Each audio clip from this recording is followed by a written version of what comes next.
পশ্চিমবঙ্গের একটি প্রত্যন্ত গ্রামের গৃহশিক্ষক সঞ্জয় পারিয়া গাছের পাতা কেটে জটিল প্রতিকৃতি তৈরির অসাধারণ শিল্পের জন্য খ্যাতি অর্জন করেছেন। আনুষ্ঠানিক প্রশিক্ষণ ছাড়াই সঞ্জয় অধ্যয়ন এবং অনুশীলনের মাধ্যমে পাতা সংরক্ষণ এবং রাজ্যের রাষ্ট্রপতি এবং মুখ্যমন্ত্রী সহ বিভিন্ন ব্যক্তির প্রতিকৃতি আঁকার মাধ্যমে তার দক্ষতাকে আরও উন্নত করেছেন। করোনার সময়কালে সঞ্জয়ের যাত্রা শুরু হয়েছিল, তখন তিনি পাতার প্রতিকৃতি নিয়ে পরীক্ষা নিরীক্ষা শুরু করেছিলেন। তখন থেকে তিনি 1000-এরও বেশি প্রতিকৃতি তৈরি করেছেন, যা তাকে ইন্ডিয়া বুক অফ রেকর্ডস এবং ইন্টারন্যাশনাল বুক অফ রেকর্ডস থেকে স্বীকৃতি দিয়েছে। সঞ্জয়ের শিল্প তাকে কেবল প্রশংসাই এনে দেয়নি, বরং আয়ের উৎসও তৈরি করেছে। তিনি সোশ্যাল মিডিয়ার মাধ্যমে অর্ডার নেন এবং অল্প পারিশ্রমিকের বিনিময়ে অনলাইনে তার শিল্পকর্ম সরবরাহ করেন। তার অনন্য প্রতিভা তাকে একটি নতুন দিক নির্দেশনা দেখিয়েছে। সঞ্জয়ের গল্প অনুপ্রেরণা হিসেবে কাজ করে, দেখায় যে আবেগ, উদ্ভাবন এবং কঠোর পরিশ্রম কিভাবে সাধারণ মানুষকে অসাধারণ কিছুতে রূপান্তরিত করতে পারে। নিজস্ব সংবাদদাতা, সংবাদ শিরোনাম।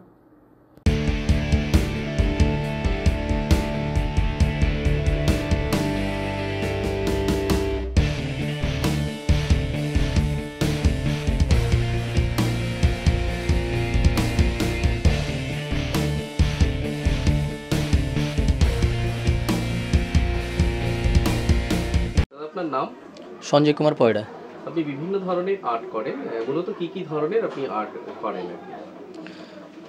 প্রথম থেকে বিভিন্ন স্কেচিং করতাম পেন্সিলে এবং বিভিন্ন রং পেন্সিলেও। তারপরে ক্রমাগত বিভিন্ন আর্টের প্রতি কৌতূহলটা গোড়া থেকেই ছিল।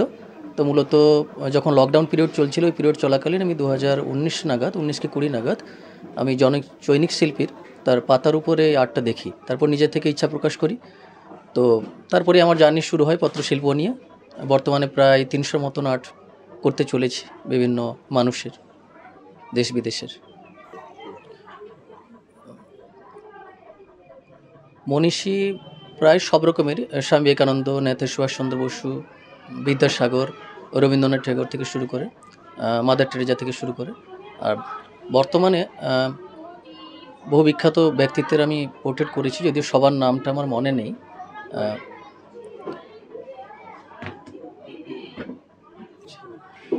অনুপম হাজরা বলে জনৈক বিজ্ঞানী, বাসুদেব প্রধান বলে জনৈক বিজ্ঞানী এবং সুপ্রিম কোর্টের জনৈক বিচারপতি, তাছাড়া বিভিন্ন সাহিত্যিক, কবি, বিশিষ্ট ব্যক্তিত্বদের আমি পোর্ট্রেট করেছি দেশ বিদেশের।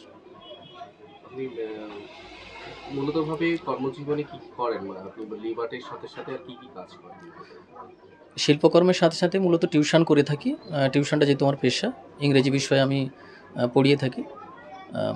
বিভিন্ন স্কুলেও এর আগে পড়িয়েছি, যদি সময়ের অভাবে সেভাবে স্কুলে সময় দেওয়া সম্ভবপর হয়নি।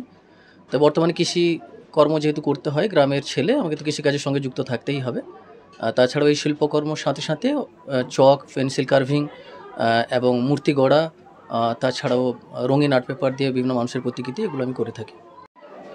সঞ্জয় কোরিয়া যেখানে সে লিভ আর্টের উপর কাজ করেছে, বিভিন্ন ধরনের শিল্প ভাবনা তুলেছে, আপনি তাকে নিয়ে কতটা জানেন বা তার সম্বন্ধে কি বলবেন?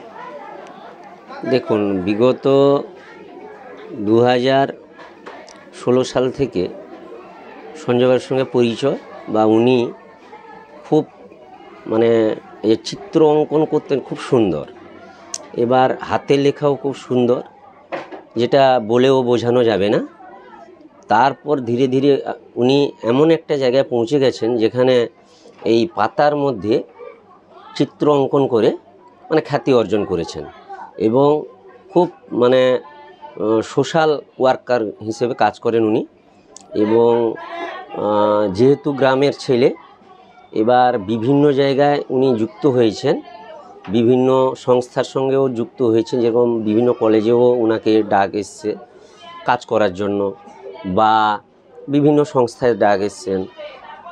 ভারতের সুপ্রিম কোর্টের প্রধান বিচারপতিকে উনি একটা পাতার মধ্যে চিত্র অঙ্কন করে দিয়েছেন, বা আমাদের এখানে একটা অনুষ্ঠান হয়ে 2024 সালে উনি হিউম্যান রাইটসের চেয়ারম্যান অ্যান্টি করাপশানের, ওনাকেও একটা এইভাবে পাতা কেটে মোটামুটি সুন্দর করে ছবি একবারে হুবহু ওনার সঙ্গে মিল সেইভাবে দিয়েছেন। ওনার থেকেও উনি বাহবা পেয়েছেন বা উনি কিছু ওনার জন্য করবেনও বলেছেন। আমাদের সঙ্গে সেভাবে তো যোগাযোগ হচ্ছে না ওনার সঙ্গে, আমরাও যোগাযোগ করার চেষ্টা করব যাতে এই ছেলেটি আরও উপরের দিকে ওঠে, বা আমরাও চাইব সবাই সহযোগিতা করে উপরে নিয়ে যাওয়া যায়। আপনার নাম? আমার নাম নির্মল কুমার জানা।